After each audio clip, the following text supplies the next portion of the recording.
Welcome back to the Quantum Guide Show. Today, in episode 186, I'm very happy to bring back Dave Weiss, and I have another guest who's scheduled, but he may not be able to make it today, and that is Ryan Patrick Burns. And we're going to have another Too Spicy for YouTube Conspiracy Panel, Part 3, Flat Earth, Fact or Fiction. David Weiss, known as Flat Earth Dave, is a compelling figure in the realm of alternative cosmology, having left behind a successful business career to dedicate his life to unveiling what he knows to be the true nature of our world. As the host of the Flat Earth podcast and creator of the Flat Earth Sun, Moon, and Zodiac Clock app, David has become one of the most vocal and influential advocates for flat Earth, challenging the conventional globe model with a blend of historical analysis, scientific inquiry, and personal experimentation. All of the links are below in the description box. Thank you for subscribing. Leave me a comment and please do smash that like button. Dave, so glad to have you back. Oh, there's Ryan. He did make it after all. Nice to see you, Ryan. And hello, Dave. Nice to have you both back on the Quantum Guide Show. How are you doing today? I'm doing great. Thanks. Thanks for having me. Hey, Ryan. Hey, Dave. How's it going? I'm told never meet your heroes, so I'm a little worried about today's podcast, but I think it'll be okay. I'm going to reject that. That's fine, but thank you. Ryan, so I take it you're not a globe earther. Well, I definitely know it's not round. Okay, that's all that matters. Like to say that it's definitely something, we know that what it's not. We all agree it's not a globe flying through an infinite space vacuum. So we're all on the same team. Yep. It's interesting. Once you leave the box, we're all in the same room, regardless of the subtle differences in our belief systems. And I was going to just start off by saying why I don't believe the Earth is a globe. And the reason I don't is number one, everything we've been taught is bullshit and an inversion of what's real. So that's number one. Number two, there are no pictures of Earth from outer space. Not really. There are some stupid things that were taken outside of the window to show at a circular window to show a very poor image of what was supposed to be the Earth. But the truth of the matter is, I've never seen any images of. I'm going to trade you places, see if I can do that. Yeah, there. That way, my thingy isn't taking up your picture. And so, I just, and then of course, NASA is such a joke. It is such poor quality, the crap they dish out and tell us it's real. So just on those three things alone, I know they're lying. I know it can't possibly be real. And so I look to other ideas. And I myself try not to have too many actual beliefs. I have working theories, and then I can add to those working theories as I get new information and I don't get stuck. So, Ryan, what's your take on it? Oh man, you've said a lot of it, and for those who are unfamiliar with Flat Earth Dave, they should definitely check out his app that he has. My take on it is that I'm in a unique position. I've as many people know, I'm involved with a lot of innovative projects and consortiums, and I'm a fellow for what is known as the Space Technology Graduate Research Opportunities Program, which involves low Earth orbit stuff. And I follow this very closely. Now, interestingly enough, a lot of it goes through NASA. And everything, and I mean everything, in NASA's low Earth orbit program is all filmed with GoPros. All of it, without question, they keep changing to the newer version of GoPro, but just the lens itself is not going to give the correct depiction of the curvature of the Earth. So there's that. And that's why I say I know it's definitely not round. And the utmost, even the talking heads for the curve, I'll call it, say that it's not round. You know, they call it an oblate spheroid. They keep changing the paradigm as well. The circumference that they allege continues to change, and the curvature calculations continue to change. And even if we leave all the science out of it and we head towards more mainstream stuff, we have things like this new movie, Fly Me to the Moon, which is basically saying, well, let's turn this into a comedy, much like the movie The Men Who Stare at Goats. When something comes out of the shadows and is a reality, like the Third Eye spy program with remote viewing, they make a joke out of it and then they can kind of unleash it to the masses. And the same is true with this movie, Fly Me to the Moon, where we have basically they're saying, well, it was very patriotic of us to fake the moon landing because we had to beat Russia in the Cold War.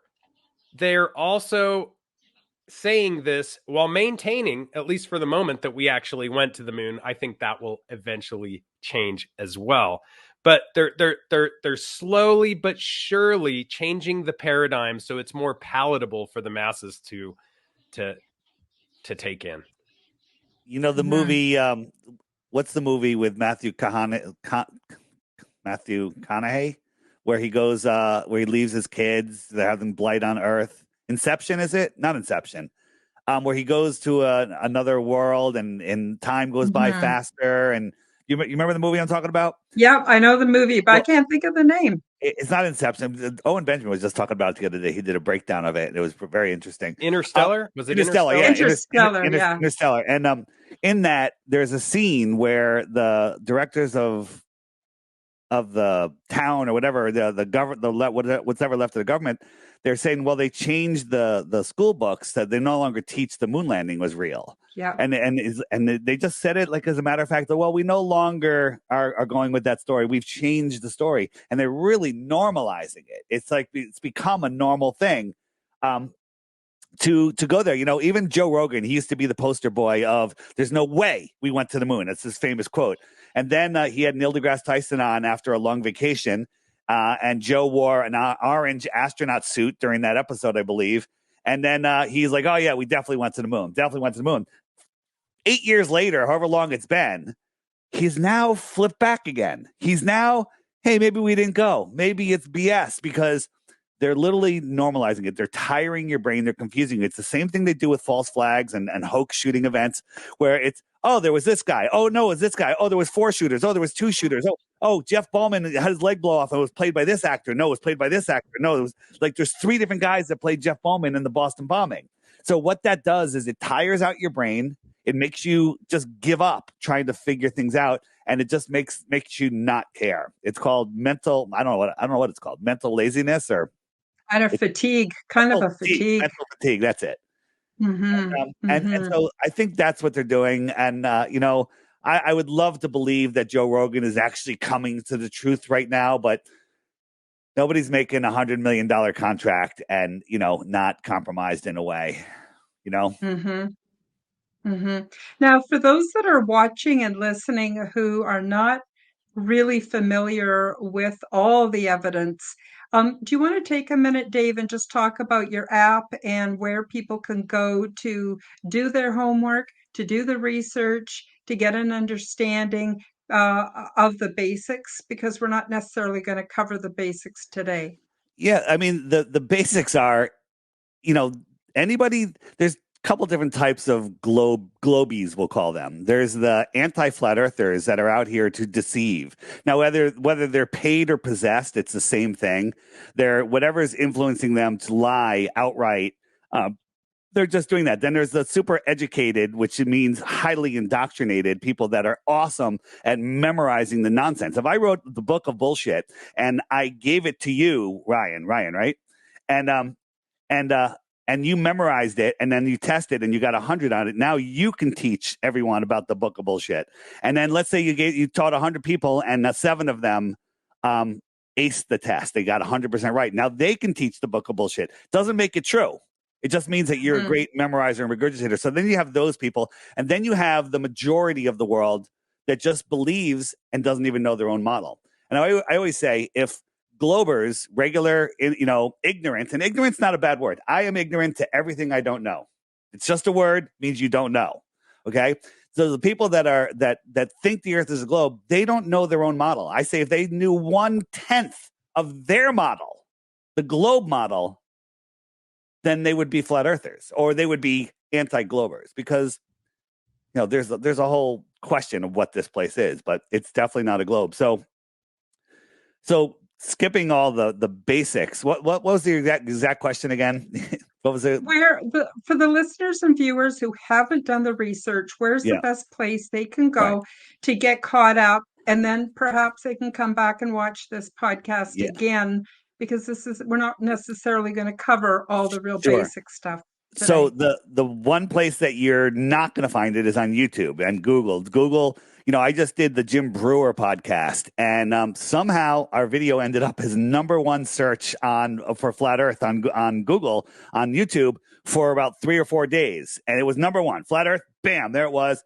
It was cranking the views, and all of a sudden it disappeared yesterday morning, I think.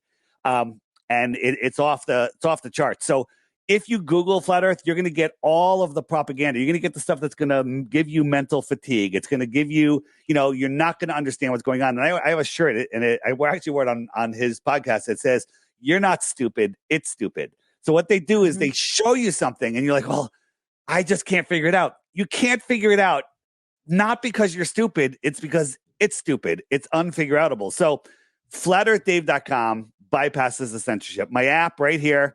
It's a $3 app, and then there is some higher functions that is a $11 a year subscription. You don't have to get the subscription. There's plenty to do. 95% of the app is included for the one-time price of $3, but every day there's a featured video. If you hit the question mark button, that brings you to the frequently asked questions, and all the questions you're going to ask are here. My favorite right here, why the lie? Or where does the sun go, right up here? And all of those videos that you'll find in there are going to answer all of your questions.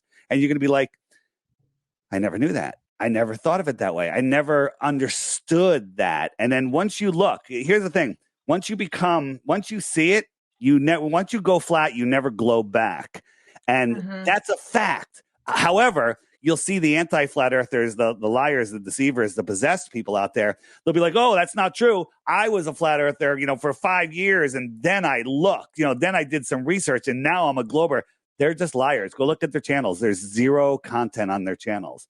So flatearthdave.com. You can find my app. If you don't want to get the app, that's cool. Just scroll way down until you see a big picture of me, and it says Crash Course. Turn off Netflix, turn off Apple TV, turn off whatever service you have, and watch those videos for a couple days, couple weeks, a month. There's plenty of videos in there, and they're all awesome documentary. Some of them 25 minutes, some of them hour and a half. Great videos. And I have a challenge. Watch the daily video on the app for 2 weeks, and then give me a globe proof, and you win 3 Bitcoins. Or watch the first 5 videos in the Crash Course. Send me 1 globe proof, and you win 3 Bitcoins. So there you go. Yeah, no one's taken you up on that yet, have they? They've tried, but I just send them right back to the frequently asked questions. Like, here's your answer, and then they're like, oh, wow, I never thought of that. It's amazing. The one thing all the Globers try to do is they like to look at the lights in the sky, right? But if you think about it, this is kind of high level, but easy. Gas violently fills the available space. If I had a box of gas in a room that had no air, I'm in a vacuum, and I made a little hole in that, violently, it's going to just fill the room, right? Violently. You ever see the train car where they have the tanker car and they suck all the air out of it and it collapses? The steel car just collapses from the gas pressure because the gas is violently trying to fill the available space. Except in space. In space, you get so much helium and hydrogen, which defy gravity here on Earth, but somehow there's so much of it in space that it collapses upon itself and makes a nuclear furnace burning sun in a space vacuum that has so much gravity it could hold on to Pluto, but it can't tug on our moon. Okay? When you look at this stuff, it's so crazy, it's so stupid that people just give up. They're like, you know what?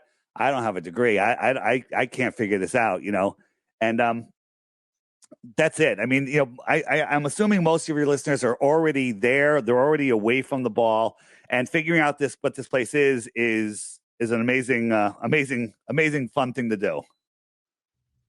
So I hope that wasn't too long. Yeah. FlatEarthDave.com. That's where everything is. FlatEarthDave.com. You can find everything there. You can get the app. You can do whatever you want.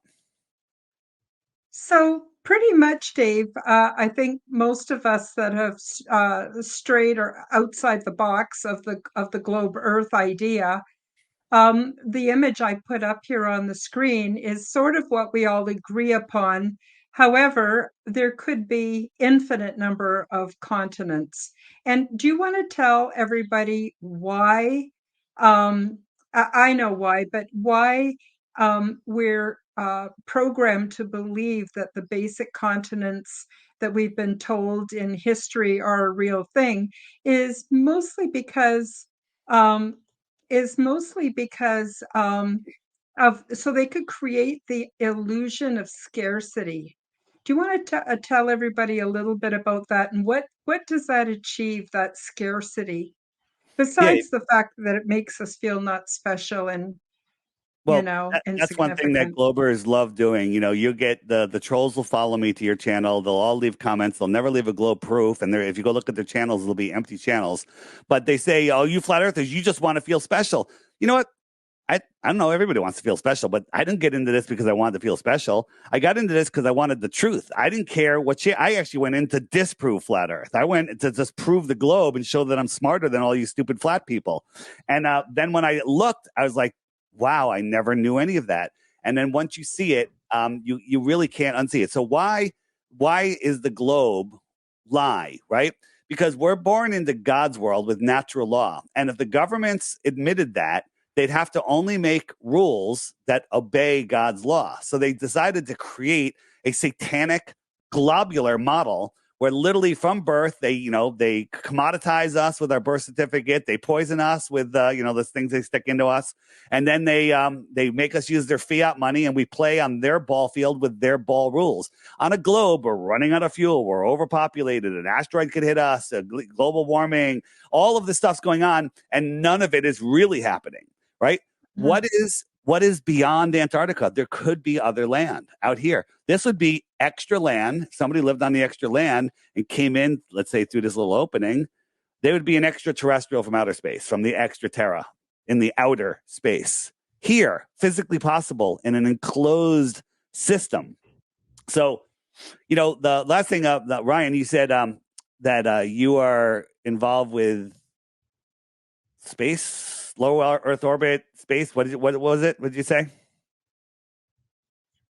Yeah, I have a little science project up in the Uinta Basin next to Skinwalker Ranch, known as spacewolfresearch.com. And part of that has to, anyway, yeah, going into what I don't want to pull away from what you were saying, but yeah, I follow very closely NASA low orbit projects. Yeah, so everything NASA is they lie worse than anybody. They're the worst liars, and there's zero credibility there. I was communicating with a NASA whistleblower, and he said that the firmament starts as a plasma layer at about 72 miles up, and then it becomes liquid. I think he said water, and then or maybe some other special water or something. And then he said it becomes solid, and that NASA has the ability to go up there and explore, but they're expressly forbidden. When I asked him by who, he never answered me. So that's interesting in itself. But what I say is all of those people that like not Stephen Greer. I think he's pretty much a deceiver. But who's the guy? The other big UFO guy. He's on every show. It'll come to me. But these guys, their work with extraterrestrials, with abductions, with experiences, with people traveling to other worlds, it makes sense on a flat Earth. Their stories become more credible on a flat Earth versus an impossible heliocentric space vacuum system. I mean, we're a ball. Then there's a burning ball of gas 93 million miles away that has enough gravity to hold everything together, ignoring the three-body problem. right? And everything just works perfectly like a clock and never changes. And none of the stars ever cross each other's path due to parallax, which would happen every hour of every day for all of history, but it never happens, right? So the closest star to us is 25 trillion miles away. 25 trillion miles. Oh, that doesn't sound that bad. You know, we're 75 trillion in debt. You know, that's not that far, right? 25 trillion miles. You can't fathom what that is. I don't know if you watch my stuff, but I got a question for you. If you do, you might know the answer. You know, you said you're a fan. You probably know. You probably know what I'm going to ask. How long is 1 trillion seconds? You know? I think over 3,000 hours. Okay, over 3,000 hours. Ryan, you want to take the over or the under on that?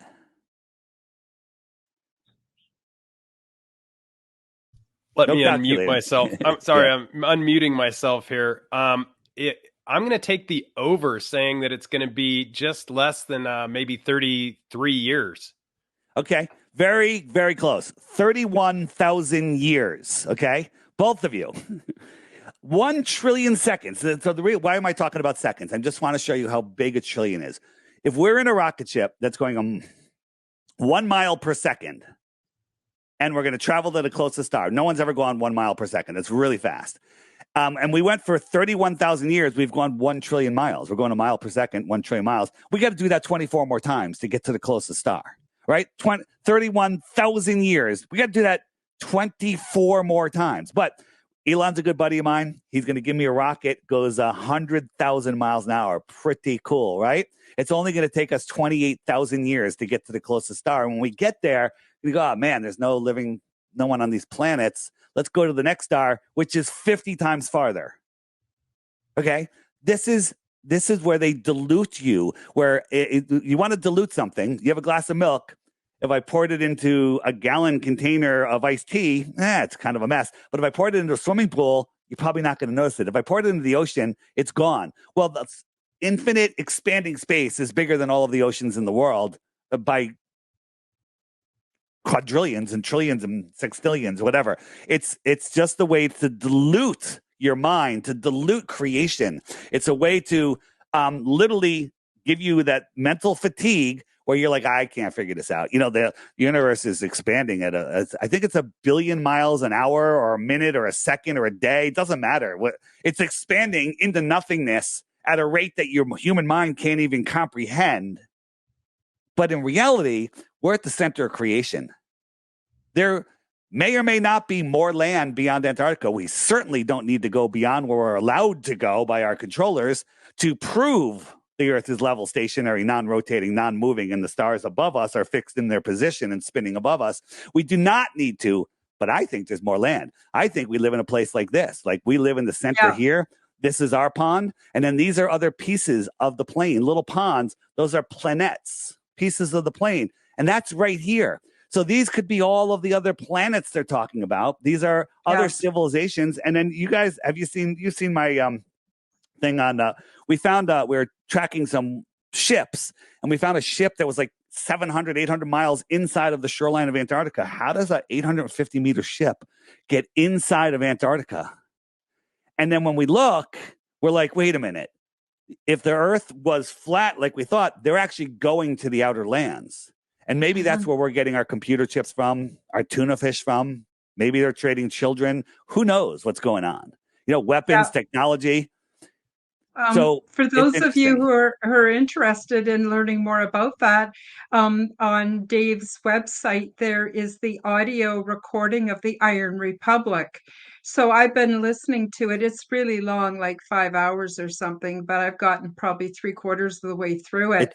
And that guy came back and he talked about, which is one of these lands outside of the known world that we're taught about. And the technology just blew me away, the technology that he talks about. I really recommend people go listen to it because he'd be hard pressed to make that stuff up, right, Dave? Yeah, absolutely. On the app, you can just go to the video search, which is the magnifying glass, and just search in Iron Republic, and you'll get you can find it there easily. Because it's being hidden when you try to find it online. And in the app, there's a book section and there's there's a more land section. And there's some great books there. There's a new kids book and kids book for adults, because I'm reading it. It's awesome. It's called Happus. And my friend Rich and a couple other people wrote it. And it's about it's an interesting twist. It's kids that live in the outer lands, and they heard about how crazy it was on the inner lands, and they came in here to have an experience and see why we all believe that we live on a spinning ball. And it's really it's a great book to read to your kids, get their minds thinking. I love it, and it's high quality book. It's expensive, but it's a great, really good book to read to your kids. If you have little kids, it's good for them, and it's also, I love it. So there's a lot of books, and then in there is the Iron Republic again, and all sorts of other awesome books. The Smoky God is another one. But here's the thing about the Iron Republic. It was about a politician, really short, in the 1800s that got tired of nonsense here, and he got a ship, went to Antarctica. He ended up going through a little opening, and then they were lost at sea, and then they found a place, and he ended up living there, got married. I think his wife died, and he ends up coming back to Florida and tells the story about technology, different governments, everything, whether it's true or not, and it rings true to me. But whether it's true or not, in the 1800s, they were talking about more land beyond Antarctica, right? Everyone's like, oh, we've known the Earth is a globe for 2,000 years. That's baloney. That's not true. They were teaching flat Earth up to the 1950s here, right? Just go on my app, search Ruth. Search 102-year-old. I think you search, her name is Ruth. And I interviewed a woman in 2020 or 2022? 2020. And she was telling me that she was taught flat Earth in school, in public school here in Connecticut in the 1920s. It's pretty cool. I had a teacher when I was in elementary school, and this is around the time of the so-called moon landing. And he said that all the schools taught the flat Earth model. They didn't call it that, but the same thing. And then when he started saying that one day people were going to go to the moon in rocket ships, he got fired from being a teacher. So that's how foreign the whole globe Earth concept was when he was a young man teaching school. And so he was telling us about it when I was in, I don't know, grade 7 or 8, something like that.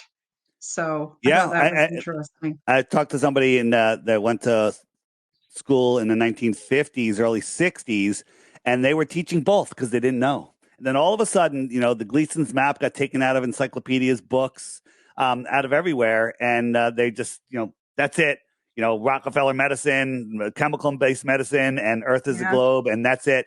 And the Globers, their best proofs are always somebody from 1,000, 2,000 years ago. Oh, this guy, Copernicus, this, guys that they never met, that don't even know if we're real. There's a story being told by the captors, of our world. We are literally prisoners in their world. You guys have looked into the old world, right? I assume. Yeah. Have you watched Old World Order yet? Like Tartaria and Exactly. there's a whole bunch. Yeah. Yeah. So Old World Florida. On the app, I have a Griffin button, which is the old world. And there's great stuff here. But one of the great movies by Sean Hibbler, who did Level, The Next Level, and Level with Me, a trilogy that anyone new to Flat Earth needs to watch. He did Old World Order. And it's basically an intro for people that have no idea that all of your history is a lie. All of it. Every bit of it. Every bit of it's 100% lie. And there's some other great guys in here. We got Jake. I'm the Probable Dreamer he's on Instagram. Yeah, he's awesome there. You got John Levy, but my favorite is My Lunch Break. These two red ones up here. You got to start watching those. This guy is breaking down everything. It's the stories are incredible, and he's not making conclusions. He's like, look at this. This is what they're telling us. And you're like, that's stupid. That's impossible. And he's letting you make up your own mind on what the real story is, but we know what the real story isn't, and it isn't what they're telling us. So that's another thing. when you discover flat Earth, you're like, oh, that's it. That's the last time my mind's going to be blown that big. Not true. There's so many things on flat Earth that will blow your mind Yeah, even farther. And some people just have a hard time getting to flat Earth. So I say, start them out with old world order, because old yeah. world order, the old world will bring you right to flat Earth, whether you want to go or not. Yeah, yeah, I totally agree. So I just want to take a short break for a 2-minute promotion, then we'll come back. And then I want to get into, if the world isn't a globe, what might it be? I've got some ideas. I know Ryan's got some ideas. Dave, you got some ideas, and we don't have to agree, but it's just theories and ideas because we're basically, I don't know, just trying to make sense of the information that isn't available. So we'll be right back. Hi guys, break time for a short message.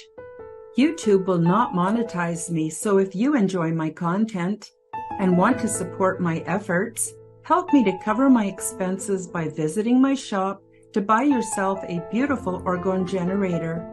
Zendome's Orgonite are my unique brand, and they are ethically sourced, handmade, and double charged for maximum effect. They are only available through my website, www.karenholtonhealthcoach.com. Many people are finding comfort with Zendome's orgone generators, commonly called Orgonite. They are a simple compound which balance ambient energy by converting negative energy and EMF into positive healing energy with many easily confirmed health benefits. They are a simple compound with alchemic and energetic properties. These devices function as self-driven, continuously operating, highly efficient, negative to positive energy transmutation factories. They help diminish the harmful effects of electromagnetic frequency radiation by attracting and converting negative energies, retuning them into new and more healthful sound and light wave patterns. And they help to purify the atmosphere and accelerate plant growth. They also help stimulate positive mood and are a natural remedy for poor sleep patterns. When Orgonite is within range of any corded or wireless electronic device, it will efficiently and continuously transform that energy into orgone as it is being transmitted. This essentially creates orgone energy transmitters out of any and all emitters of harmful negative energy. You can use these devices for focusing the mind, healing, meditation, and for spiritual growth. Zendome's Orgonite are my unique brand of orgone generators, and they are only available through my website. Don't be fooled by imitations. Check out my website to see my latest selection at www.karenholtonhealthcoach.com. That's KarenHolton healthcoach.com. Check them out today. Now, let's get back to the show. And we're back. So I thought I would just talk a little bit about my perception. Dave, can you put up the image with the many different ponds that you had up earlier? Sure. Because it really, okay, I'm not a great video game player, but I have played a game or two, and this has sort of helped to shape my idea, which is more along the lines of simulation theory. So if we don't live in a globe, we live in something else. To me, it makes a lot of sense that we're in some kind of a simulation. Now, when I've played video games, I'm often given maps similar to this, where I can go into different lands, but there's always a barrier. I can only go so far, and that's where the game ends because it doesn't render, it's not programmed to render beyond that point. So when we take a look at the flat Earth model, there's what they call the firmament or the dome that covers our pond or our area or the area that we've been contained to by the powers that be. And I'm wondering what you think of this, Dave. Is it possible that it's just that there's nothing being rendered beyond that dome, and that's why we can't get beyond it. I don't know. I don't mean to sound foolish. It's just that this is sort of just how it seems logical to me. You're muted, Dave. Dave, you're muted. I know. There. I made a good joke, and now you missed it. It's all Sorry. right. It's okay. I said, of course, you're going to be sound foolish because you think the Earth is flat. So we're just going to start there. That's a little joke. But so that idea. So have you guys seen the book? The guy that made that this map comes from. It comes from a book called "The Navigator Who Crossed the Ice Wall," right? And this guy's got a series of books out. They're awesome. And basically, it's literally the story of Star Wars, but here on Earth, where there's hostile lands and non-hostile lands, and there's the guardians or the custodians that allow passage through the outer spaces. And they say that only people that reach a certain vibration or a certain level of growth, a certain level, can actually pass through these barriers and continue to the other levels. So looking at it as some sort of simulation game, we are stuck in here because of our minds, because they've literally fluoridated and poisoned our minds. So we're not expanding and we're stuck. We could be stuck here. But those that rise up and change their vibration and get to the next level, if you will, maybe those are the ones that can go farther. Maybe that's where all of these missing civilizations have gone. Maybe that's where the Mayans have gone, or these former civilizations. Maybe they all expanded outwards. They all went outwards, Mm-hmm. We don't know. The sun maybe does, the Bostock saga says the sun started in the north, and that's where all the people started, right? So the sun's oscillating, going farther and farther out. And then all of a sudden, what if the sun just said, you know what? I'm not going to go back to Cancer this year. I'm going to go right past Capricorn, and I'm going to go out, and I'm going to start circling somewhere else. Well, everybody would follow it. And so it went from here to these outer lands here, right? And so they all moved out there. This would become cold again until another savior, the sun, showed up again and started melting out that land. So those are different levels, different, people that have gone to different levels. So you could relate that to some sort of simulation, because this place is literally like a computer board. Have you seen, what was it? The fittest flat earther. I don't know if you follow him. He's on TikTok. He was just showing these stadiums and how stadiums are energy harvesters. And he was showing the view of a stadium from the sky and the city that it's in. And then he showed a computer motherboard, and you couldn't tell which one was which. It was the same thing. It was the same setup, the buildings, the layouts, the everything. And again, the word simulation, I don't know if it's the right word. It very well might be, but I'm with you. I don't think it is the right word, because it's real. What we're experiencing is real. But For sure. even when you show that, when you're looking out at the horizon over the ocean, you see that there's just this line of the horizon. And then if you use binoculars or a telescope, you can see there's actually ships and boats out there. But before you use the telescope, this is getting into quantum physics, your eye says there's nothing there. As far as you're concerned, there's nothing there. But as soon as you use a telescope or binoculars and you see them, then it's like it's being rendered in real time, so that there is something there. So I don't know if it's possible that everything is all here all the time, or it's when it's observed that then it renders in more detail the closer we look. And that gets a bit into the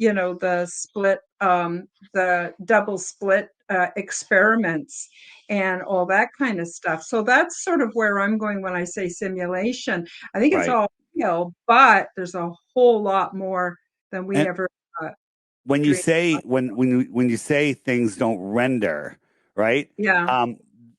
There's different types of perspective, right? So this line to this line is whatever amount of distance this is, right?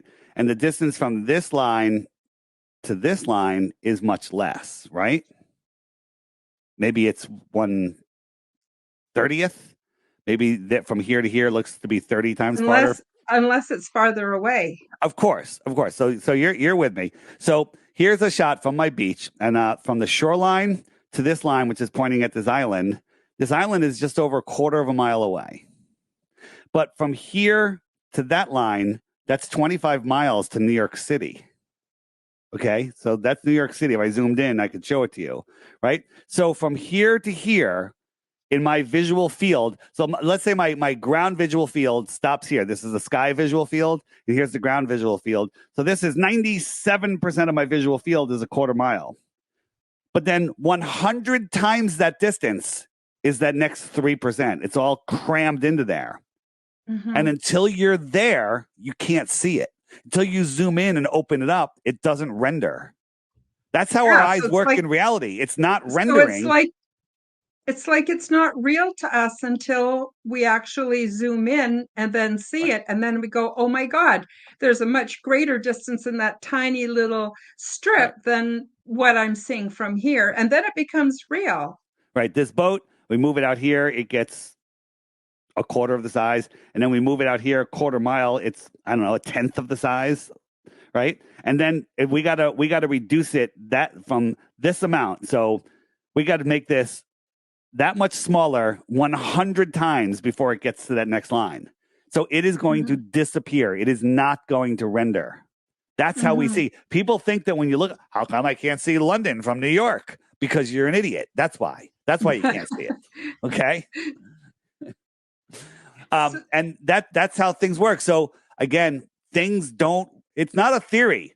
Things don't render that are right in front of us until you're there, until you get into it. Yeah, it's very much like a video game. Now, I realize I've been talking a lot. I wanted to give Ryan a chance to talk about his theory and his ideas. Ryan, what do you have to say?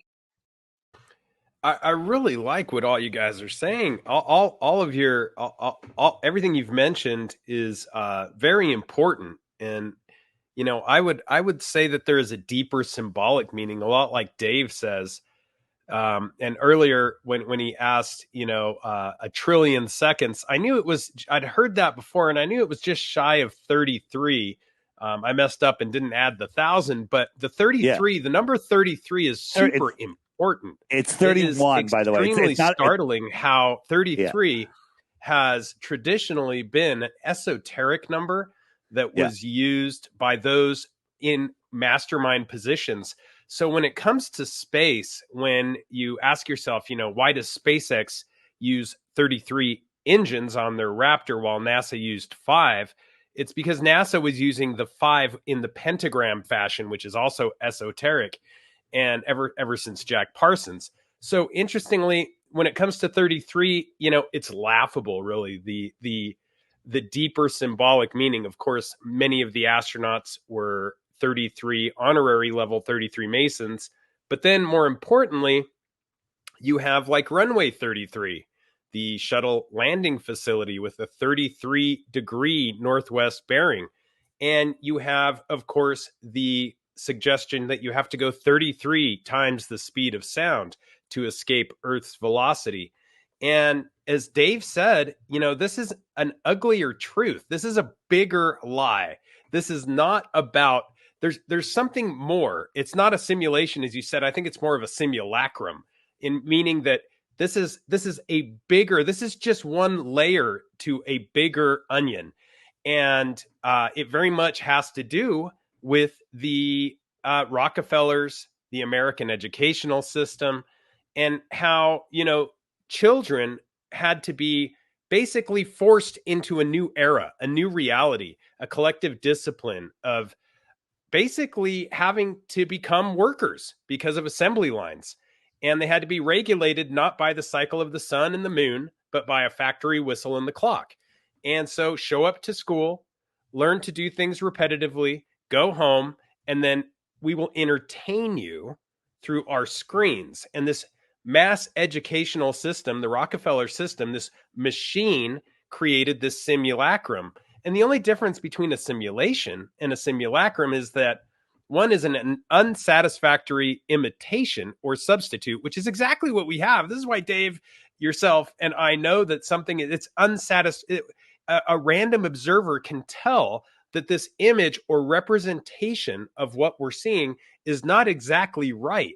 And people have always looked at the stars with wonder and amazement, which is the correct way to look at them. And now we look at the stars and there's no wonder or amazement because NASA has told us exactly what they all are. We've mapped it all out. No need to look up here. And I argue that, this whole new era of space exploration, they realize that they have to change the paradigm from NASA to something else, enter SpaceX, a new paradigm, a new narrative. And this has all been predictively programmed through Werner von Braun's 1952 book, Project Mars, where Elon would take us and take a colony, create a colony on Mars. I mean, how many people do you know with the name Elon? It's basically that example in the book. And of course, the example that's actually claiming he can take us to Mars. Interestingly, they have a bit of a loose cannon on their hands, which is going to play out very interestingly. But yeah, there is a lot bigger deal going on.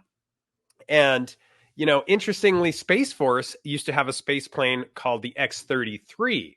And they changed it for the X-37 because the X-33 was getting such a bad rap because, again, we had another 33 on our hands.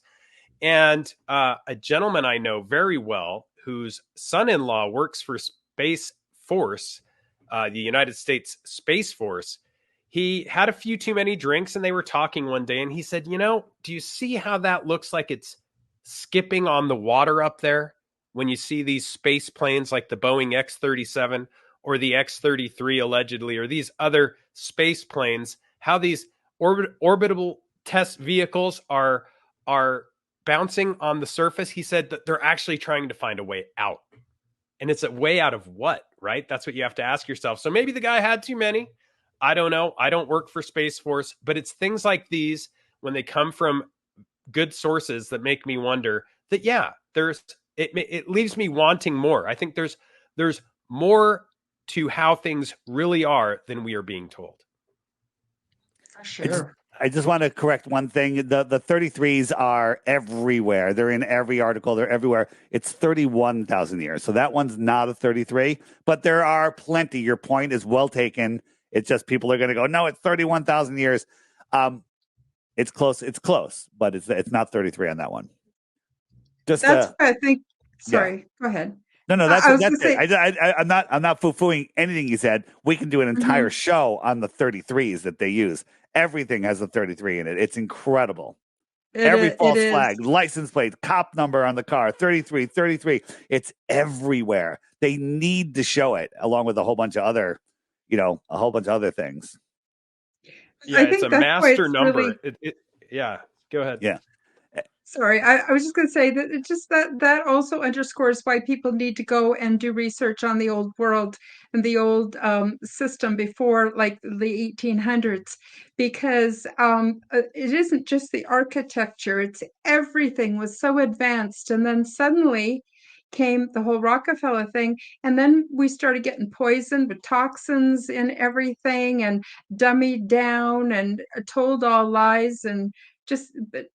I really encourage everyone to go and do research on the old world. So what were you going to... Sorry for interrupting, guys. I guess I didn't mean to get off. On my website, just start. If you're brand new to this, start with old world orders. Go in the app, hit the Tataria button, the old world button, the Griffin. And there's enough information there to, and more being added all the time to keep you busy forever. Forever. And you ever look at the Space Force logo? Flip it over. It's literally Baphomet, right to the star, everything. It's Baphomet. And it's so huge. The old world is like, that's what they're trying to erase. And I think Dave has kind of pointed this out. I love Sean Hibbler. He's been on my podcast various times. And what you realize is you don't have to go that far back, as Dave mentioned with Ruth. if you look that up on his website. You don't have to go that far back. In fact, everything prior to the 1920s, I think it was 1908, where they actually took the ether out of the elemental systems. Yep. And in everything after 1920 was like a new paradigm and this new Rockefeller educational system. And there's a reason why they had to take the belief that there was an ether or a magical component to our atmosphere. They removed that for a reason. People had a greater understanding of how things worked prior to 1920. The books before 1920 were written differently. The ugly truth is that everything was different. People would do everything differently. Everybody knew how to do things for themselves.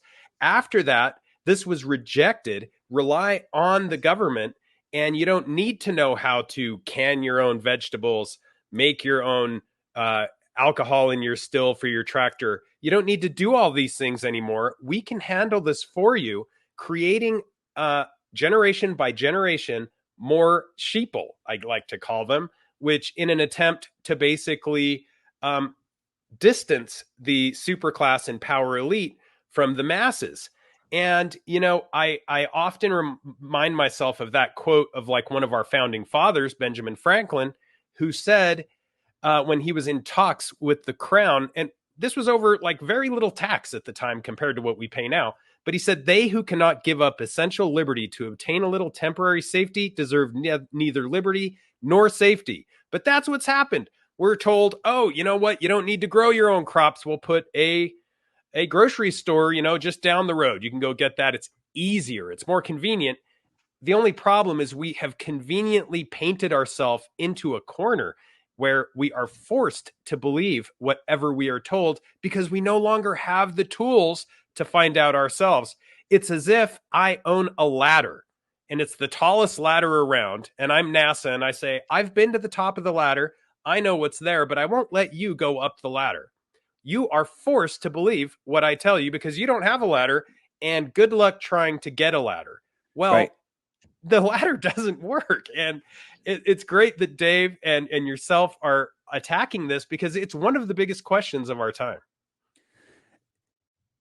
I totally agree. It's they're literally hiding all the truth from us. Like in their heliocentric system, things break the laws of physics. Gas we're a rocky ball surrounded by smooth curved water that never shows any convexity, surrounded by high pressure air adjacent to a void, a vacuum of no pressure, right? That breaks every law of physics.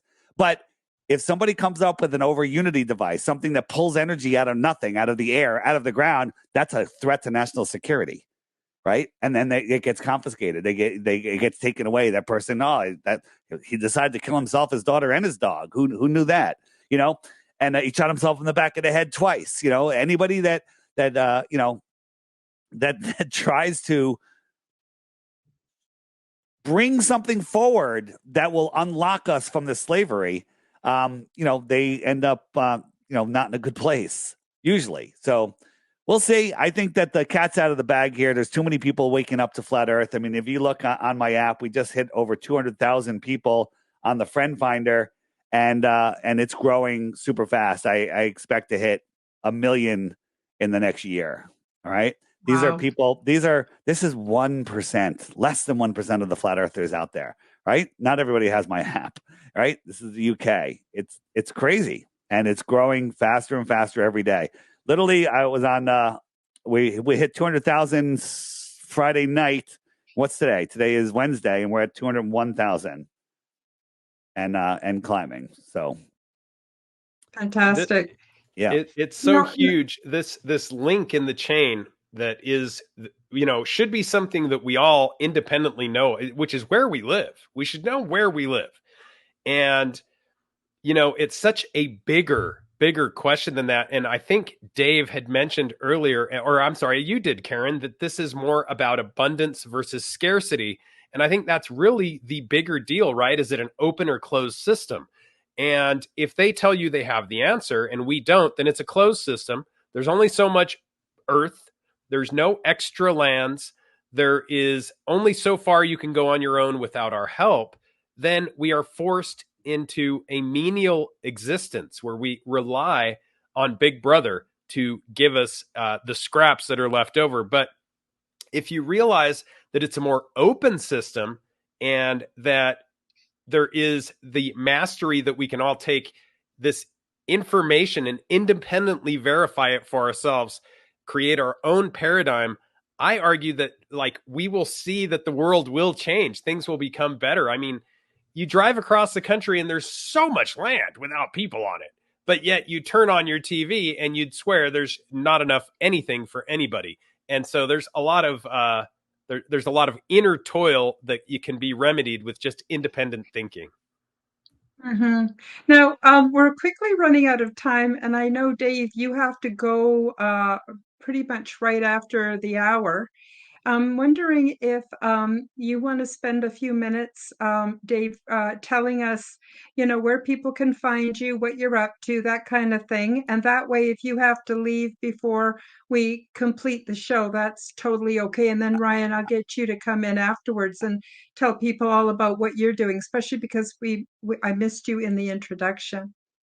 I got another. I can go about 10 more minutes. But everything of mine can be found at flatearthdave.com. There's tons of free stuff there. There's the app, which is $3. If you're not sure about the app, don't get the app. It's okay. But if you want to have the resources at your fingertips, you want to be able to pull up stuff really quickly when you're talking to somebody. There's nothing else like it. And I'm saying that because it's true. I mean, go read the reviews. Like on the app, I go to images and you ask me about maps. I just type in map and bam, here are all the different maps. And we can talk about the moon map. Have you guys looked into the moon map? I'm sure, which is wild. There's so much stuff out there. You explain to somebody how they took our map, they wrapped it around a sphere, and they tell us we're not allowed to go here because we don't want to disrupt the penguins, right? But maybe that's because they don't want us going out. They don't want us. The two places where you're not allowed to explore virtually or physically, the North Pole and the South Pole, those are the two places that would tell us where we don't live or where we do live, right? And then not by looking up at the lights in the sky, by actually seeing the earth, right? If I came to your house to put a rug in your room and I started measuring the lights in your ceiling, you'd be like, what the hell are you doing? Right? I'd have to measure the floor, right? We measure the floor. There is no curvature. There is no rotation. With all of the motions in the sky that we're going, we're traveling 4.4 billion miles a year, right? Never to return to where we were before. All the other stars are doing their own thing, and never once have two stars changed position due to parallax, right? Never once have two stars changed position, right? That's, and by itself, it's over, right? The stars are fixed, and, flatearthdave.com, tons of stuff there. And I just say, wake up to flat earth. And then your job is to wake up your friends and family and strangers. Mm-hmm. Wonderful. And Ryan, what are you up to and where can people find you? Sure. You can find me at Hero Paranormal on YouTube or Hero Paranormal on Patreon, or just go to heroparanormal.com. Stands for the Hyper Anomalous Esoteric Research Organization.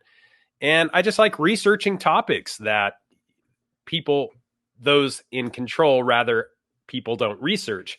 And, arguably, the answers are always the same. Everything is a globe. Look at the stars. Look at the other planets. And, this is unfortunately not the truth. In fact, even the universe is flat with a margin of error of only 0.4%. Galaxies are flat. Black holes are flat. All these things are flat when you look at the cosmology through telescopes. So we're taking the opinions that everything is round when you look deeper, a lot of it is flat. And it's interesting. It's interesting. Why would the greater structure of our universe be flat? Yet that doesn't seem to fit into the working paradigm that they're trying to sell us. And I say they're trying to sell it to us because they are. I mean, that recent movie, which I'm glad they came out with, it was only a matter of time that NASA had to start covering its tracks. No offense against NASA. There's some great minds that come out of there, and I'm friends with some of them. But the reality is they have a larger topic than they're able to control. And this movie had to come out with, is it Channing Tatum? Channing? Yeah. Anyway, he recently came out and said something ruthless against flat earthers. He was like, F flat earthers. Haven't you been in a plane? Haven't you seen the curve? And just that statement is so redundant because you can't see the curve from a plane. In fact, you can't see the curve from a lot of the places where traditionally people have held this as proof that the curve exists, because they'll say, oh, well, I was at this level and I could see the curve. Then you find out that the curve is actually not visible from that level, not even 33,000 feet. So, yeah. They always backpedal. You know, they say you can see from an airplane. We proved that you couldn't. They go, oh, you can see from a big fighter. And, you know, the Mythbusters did that, but one of their cameras wasn't a fisheye. We're like, look, what about this camera? And then Neil deGrasse Tyson comes out. He goes, well, you have to go up as high as 120,000 feet, you know, with the Red Bull. And then we showed that the Red Bull showing that half the Earth is Arizona, or you know, I think it was Arizona. And so none of that works. And they just constantly move the goalposts. The reason you can't see the curvature is because it's not curved. I mean, you ever think about that? I mean, if something doesn't curve, then it's what? Right? And when you show actual evidence, I want to show you one thing before I go. Sure. People ask me, what's your favorite proof? And I think I found it. I think I literally found my favorite proof of all. So right now, people say, well, how does the sun light up exactly half of the Earth? And it's because the sun is, as it goes out, the light wraps around. Because we're right near the equinox right now, it's a kind of the sun is making a circle, and then it's also wrapping around. So we're getting this equal day and night. But if we jump forward, we go to, where are we now? We're in September, October, November, December. So in December, when the sun's way out there, it really wraps around and you have this wider area of light. Now, on a ball, I don't care how it's twisted, tilted, spinning, the sun can only light up exactly half of the ball all the time. It can only light up half the ball all the time. People go, well, that's because this map is distorted. That's why it looks different. Okay, cool. I like that. We're going to go with that. But 6 months later, 2, 3, 4, 5, 6, the sun comes all the way in. It's not wrapping as much, and you kind of more have a round. You have more of a round shape because it's not refracting around or bouncing off the dome so much. So that's not the proof. I want to show you. That's this little background for my proof, and the proof is this. Right? So we have the Gleason's map. This is the best map that we have. Oops, let me get that out. And all right. And this is from the Weather Channel. And they're like, on this day, the sun is the 70% of the Earth. I think it was 72 or 73% of the Earth is in light. Can't have that on a globe. How can 73% of the Earth be lit up by a single source light? Get a basketball, go into a pitch black room, have a light on the far side of the room, that's the sun. Spin, twist, tilt the basketball. It's always exactly 50% lit. So let's look at that on a map, right? So this is from day, what's it called? Day, night, time and date. This is showing at this date, August 13th, California is just about to get dark. South America is completely in the light. Everything's in the light except Australia and these islands over here. Okay, so this is the only thing that's not lit right now. Right? This is a real world observation of the lighting pattern. So let's take a look. So we have the Gleason's map, and the sun was right there. We're going to put the sun right where they said the sun was. And we're going to lift it up and see, can it make that pattern? So we lift it up, and look, South America, California, everything except Australia and these islands are in the dark. Hey, that works on a flat Earth map. Let's take a look on a globe. So we got the globe here. So here's Australia. We'll put Australia right in the dark. So Australia and those islands are now in the dark. And we walk around to the other side. We have a single source light. And look, South America is in the dark. America's in the dark. it doesn't work. So let's reorient the globe. We're going to put South America right where they said it was, and we have it tilted correctly to the sun, right? So South America is in the light, California is just getting dusk, and we go back over to the other side, and all of Russia is in the dark. There's too much. All of this, we're going to show you. All of that should be in the light. It should be like that, but it doesn't work on a globe, right? It doesn't work on a globe. This is the lighting pattern. This is redoable on our map, and it matches reality. One of them matches reality, and the other one doesn't work at all. What is the global excuse of that other than you're an idiot? Get out of your mother's basement. That's all they have. They got nothing. They have nothing. Yeah. They have nothing. So Yeah. observable, testable reality versus impossible on the globe. The only thing they could say is the globe is wrong. The continents aren't in the right place on the globe. Okay, let's have that discussion. All right. Everything's a lie on the globe. So there you go. Yeah, wonderful. Wonderful. Well, it's been great having you, Dave, and having you, Ryan, on the Quantum Guide Show. Thank you so much for coming today. Hope to have you back one day soon. Just going to quickly check the chat, see if we missed anything. And the Name of Caution has posted quite a bit, but we just haven't had the time to go into his discussion. But for those of you who want to check out what he has to say, you can check out the live chat. So I want to thank you both very much, and I want to thank the listeners and the viewers, whether you're watching it live or the replay.